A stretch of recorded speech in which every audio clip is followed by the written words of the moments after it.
Good evening, I'm Cynthia Ng. This is AWANI Tonight. The government is in the midst of formulating targeted subsidy mechanism. And how necessary is a second COVID booster shot? That's coming up.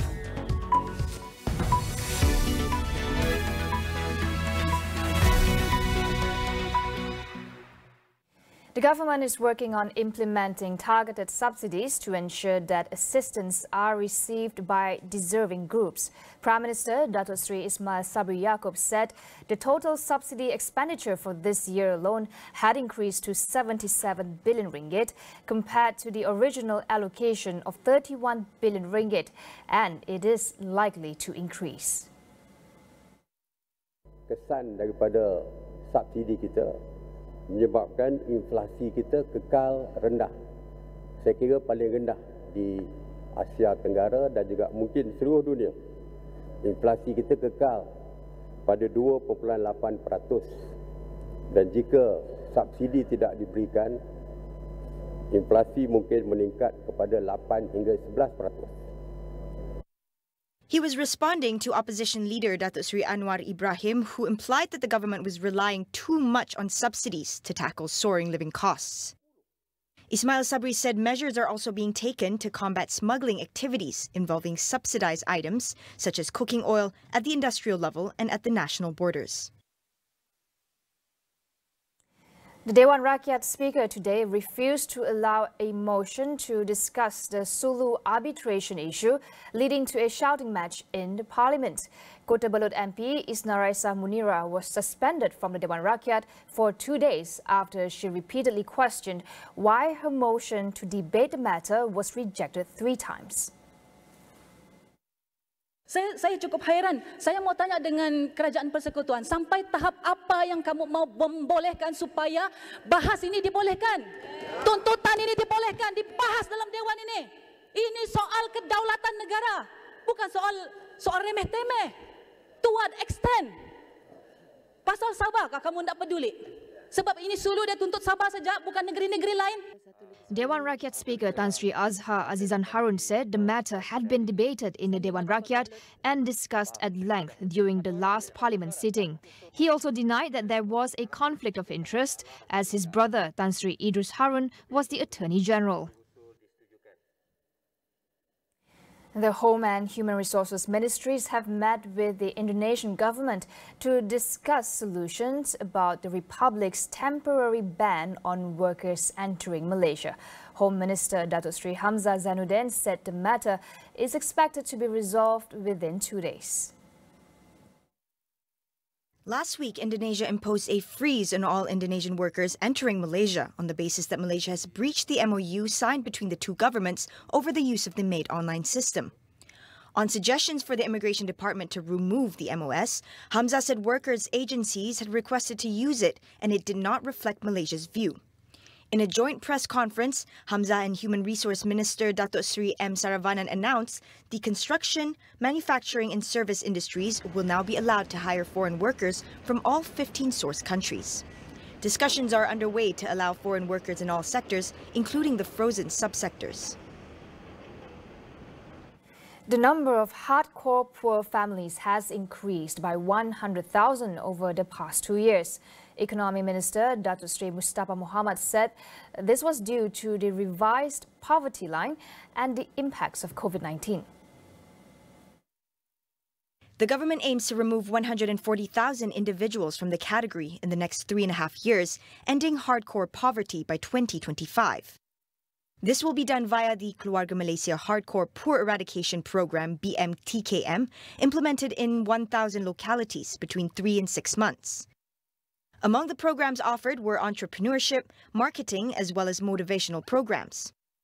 The various economic activities would allow for the group's monthly income to increase between 300 and 1,000 ringgit.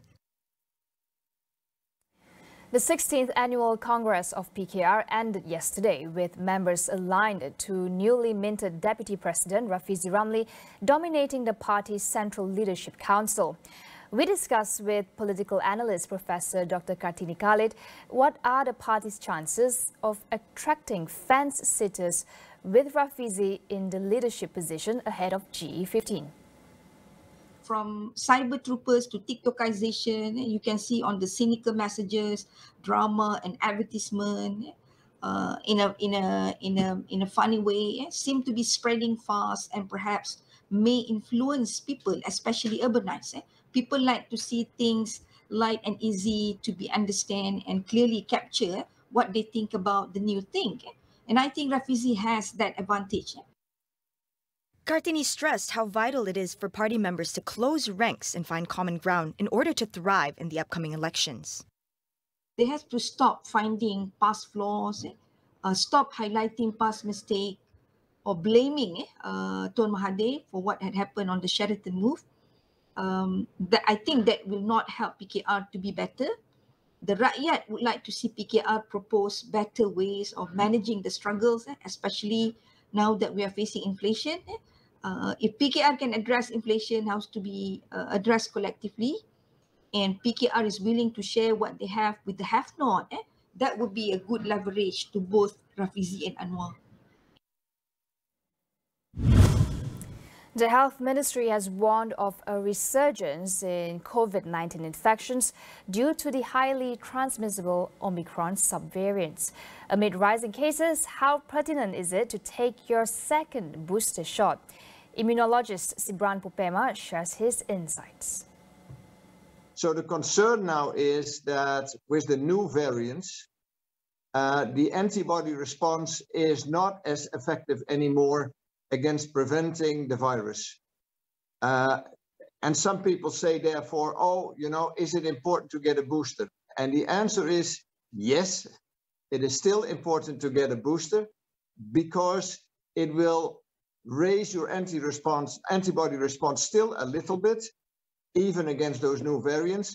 But more importantly, it also will raise your T-cell response. And that is much more independent from the variants. And the T-cell response is what, you know, makes it much less likely that you will get seriously ill. According to Popema, a fourth jab is eventually needed for all, including those who have just tested positive for COVID. When you had a COVID infection, of course you have some immunity then, but that will also wane over time. And it also is about 6 months. So about 6 months after having had COVID, you should get your next booster shot. The one thing to add is that this is not the end of it. You know, the next one is the BA 2.75.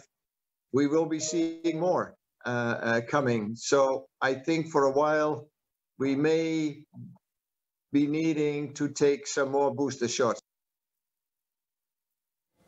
Is there a disconnect in Omicron BA.5 risk perception between scientific communities, political leaders and the general public?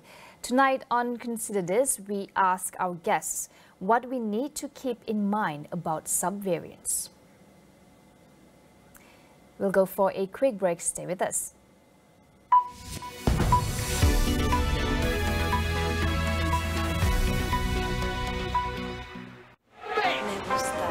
Aiskrim cappuccino Nescafe Gold.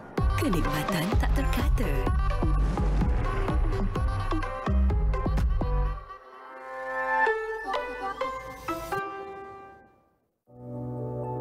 COVID-19 memperlihatkan kepada kita betapa pantasnya adaptasi teknologi di kalangan PKS kita.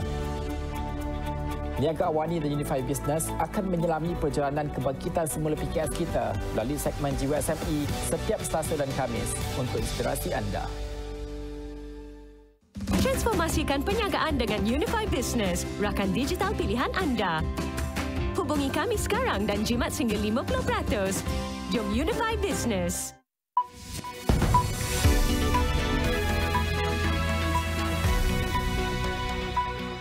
Welcome back. Another state of emergency was declared in Sri Lanka by acting President Ranil Wickremesinghe.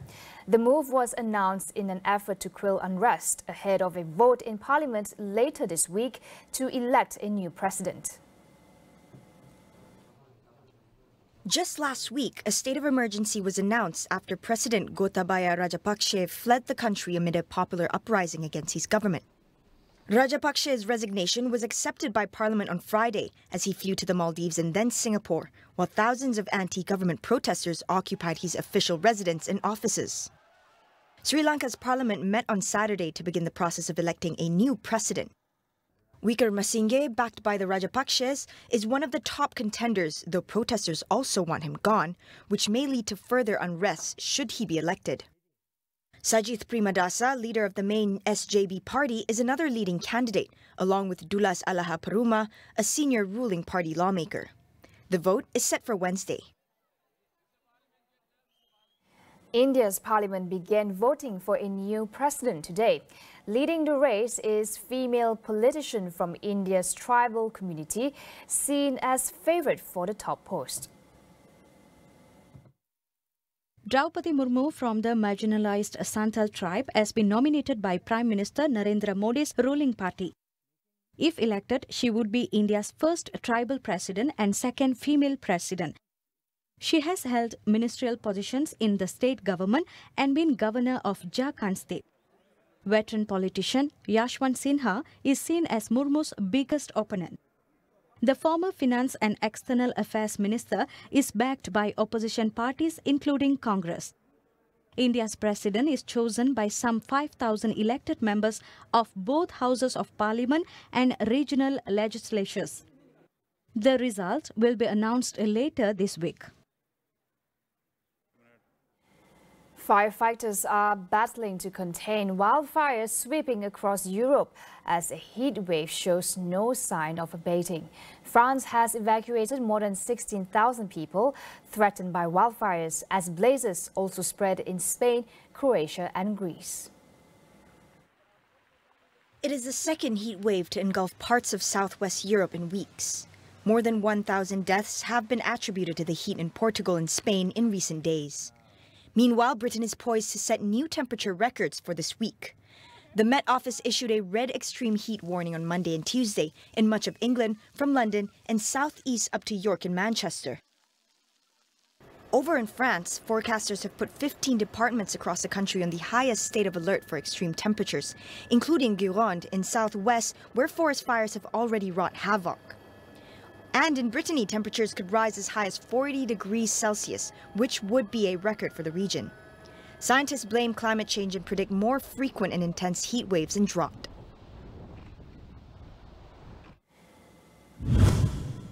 One of the nation's leading smart hospitals, Sunway Medical Center, is paving the way in the healthcare industry as it becomes the first hospital to successfully perform robot-assisted joint replacement procedure. 2 advanced robotic systems were used, namely Mako Smart Robotics and Rosa Knee System, which provides a 3D model of the patient's CT scan results to replace the hip or knee. Essentially, the benefit is that it can be personalized for every single patient. It can be more accurate, and last but not least is safer. So accuracy will transpire towards better feeling of a new joint, lesser pain, lesser need of a physiotherapy, as well as it will last longer. Meanwhile, consultant orthopedic, arthroplasty and trauma surgeon Dr. Suhail Suraj Abdullah said the intelligent and adaptive technology also enables better accuracy and alignment in procedures. So with this robotic technique, we are able to put in the implants in a very precise manner, and that means the alignment can be very, very well attained. And with that, we also need to do very little tissue dissection.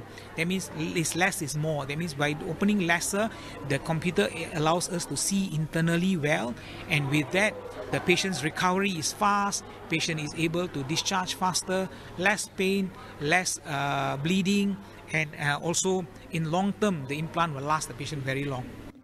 Therefore, the robotic surgery pioneered by Sunway Medical Center is safer, more efficient, less painful, and is able to provide better results after surgery. That is all we have for you on AWANI tonight. I'm Cynthia Ng. Thank you for watching.